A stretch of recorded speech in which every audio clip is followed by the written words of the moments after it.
The first game's out of the way. Time to buckle down for the long season ahead, and we're off in week 2. A nice little gift there to start the ball game as they will begin things at the 40-yard line.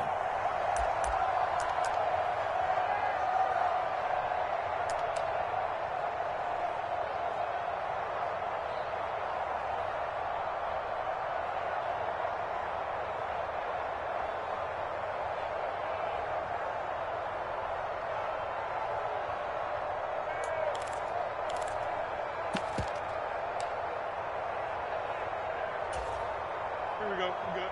319, guys. Is that? Angel.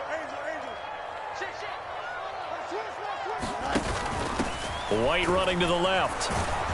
And slow going there as he'll only get a yard, maybe, up to the 41. Hey, look at this defense for the Vikings. They currently sit at number 4 in the NFL in terms of stopping the run. We know it's only week 1, but the results look pretty good so far. The key is, can they do it week in and week out? Because right now, they're not awarding any championships or trophies after 1 week of performance. Got some nice young faces playing for them. Let's see if they can get this going. And very little daylight there. He'll get a couple up to the 44. But not much on that run, Charles. No, that's exactly the way to execute a run blitz there. They guessed correctly that they would move the ball on the ground, honed in on it, and stopped them. Mark that down for a win in the defense's column. Throwing on third down, Fields. And this is taken in by Darnell Mooney. Breaks the tackle. He's got room to run. He's still on his feet. Touchdown, Chicago! Darnell Mooney, his second touchdown on the season. And the Bears march right down the field in 3 plays to claim the early advantage.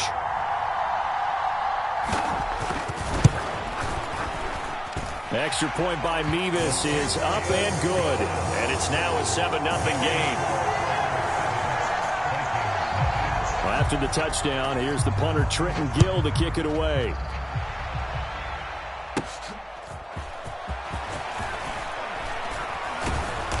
And a nice return sets him up pretty good here right at the 30-yard line.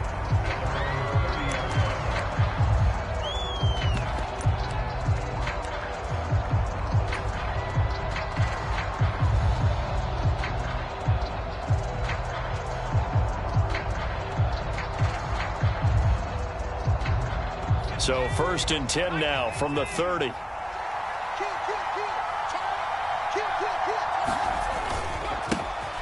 They'll run with Pollard to begin the drive.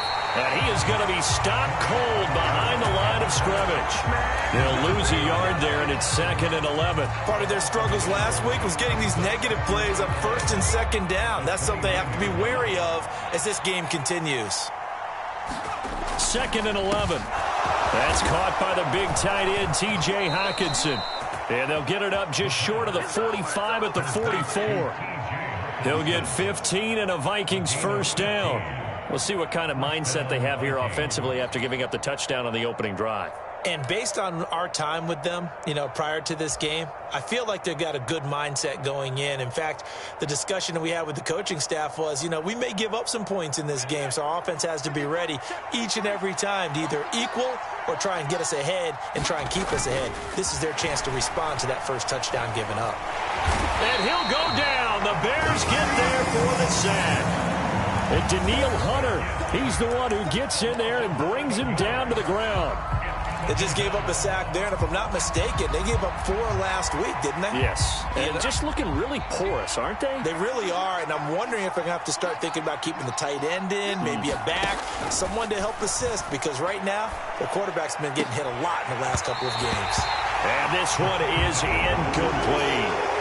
Brandon, we saw these defenders flying to the football in their win last week, and nothing has changed. They're still moving around quickly and forcing incompletions.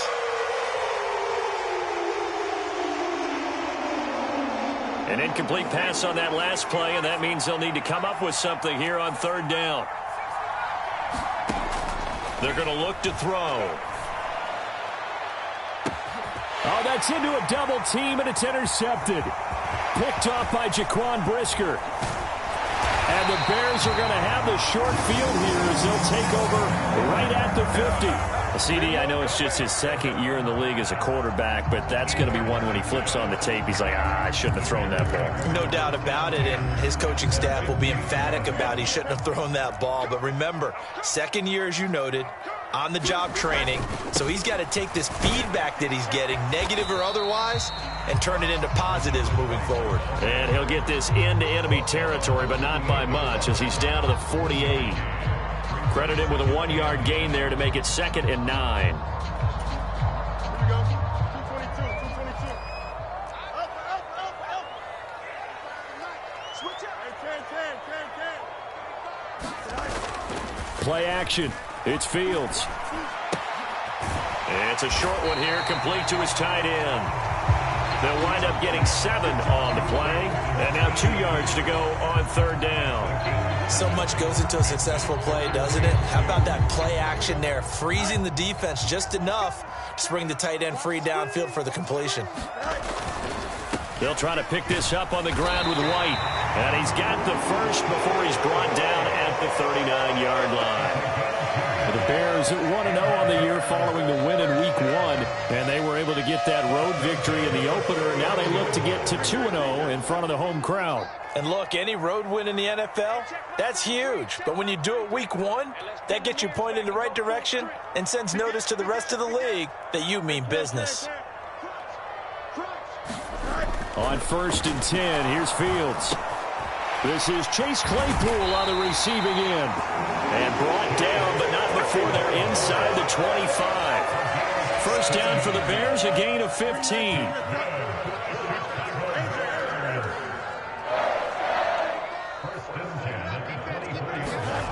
Back to throw, Fields. Looking left side, that's caught by Moore. And he's out of bounds, almost gets to the 10. 12 more yards there and another first down. Someone sharp in this game. I mean, a touchdown pass in the first drive. He comes right back, and he's flinging it around really well here.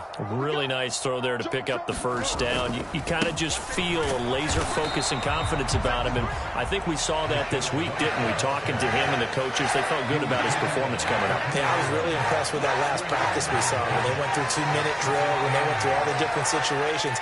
Ball hardly hit the ground, and I thought, yeah, he might be locked in for this one. They're looking at a 2nd and 8 now from the 10. They stay on the ground with White. And he is met at the line of scrimmage, and he goes down right there. 2 runs in a row, but only 2 yards to show for it. The running lanes have definitely not been there for him here in the first half, and I don't think it's all been his fault. His offensive line hasn't given him much space. A loss results there.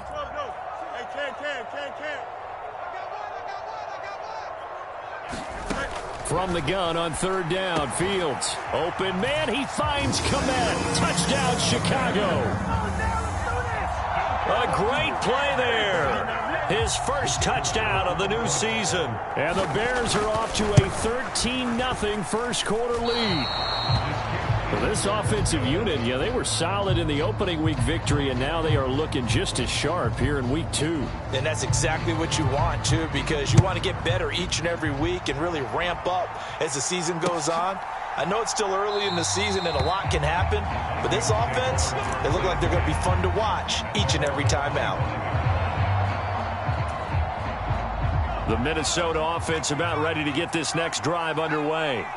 And they're in an early hole. The first drive, they threw the interception. That led to a touchdown, so decent-sized deficit early on. It is, but I think you hit the key words, early on. So they have to decide, do we even need to change game plan, or do we just need to execute better and try and get back in this game?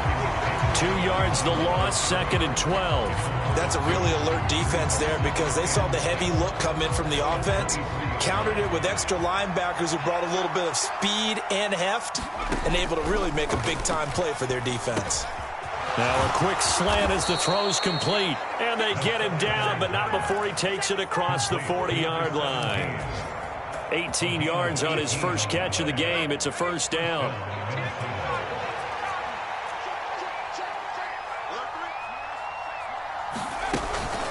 Pollard will take it up the gut, and he'll lose yardage here. Back at the 41. Officially, it's a 1-yard loss. That's going to bring up 2nd and 11. You look at this Bears defense. They find themselves just a couple of spots outside of the top 10 defending the pass, number 12 in the league.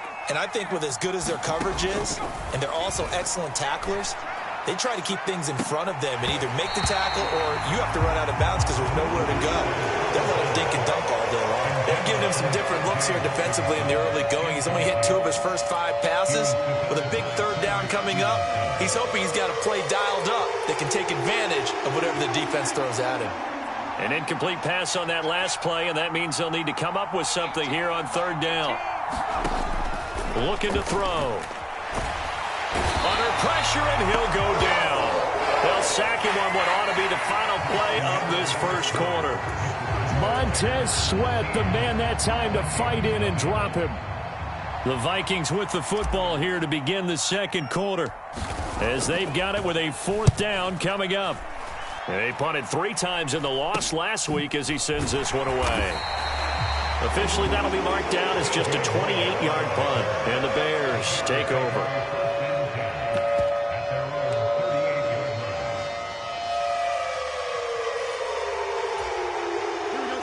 At the line, prepping for their next drive, the Bears offense. Early on, you know, Charles, every game could be called a measuring stick game, but I think when it comes within your division like this, it's a measuring stick game with a little extra intrigue. I would agree with that totally because all division games have a little extra to them, but I like where this game is situated because at this stage of the season, it has that little extra juice, but at the same time, it's not a make or break if this were, let's say, week 15, 16, somewhere in that neighborhood. Looking to throw on 2nd down, Fields. And he'll be hit as he releases it, and that'll fall incomplete.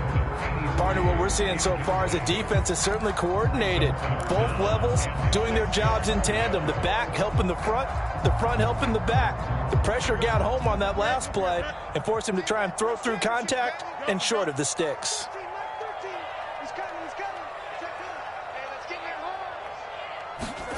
Here's Fields. Pass taken in by his big tight end. And he will have the Bears first down as they're able to get the 3rd down conversion. And the tight end is certainly a position built to move the chains because they can control space underneath. If they've got good hands, then, of course, they're a dynamic target. But one other thing is they're right in the sight lines of a quarterback on just about every play. And that makes it easier for the quarterback to pick him out and deliver.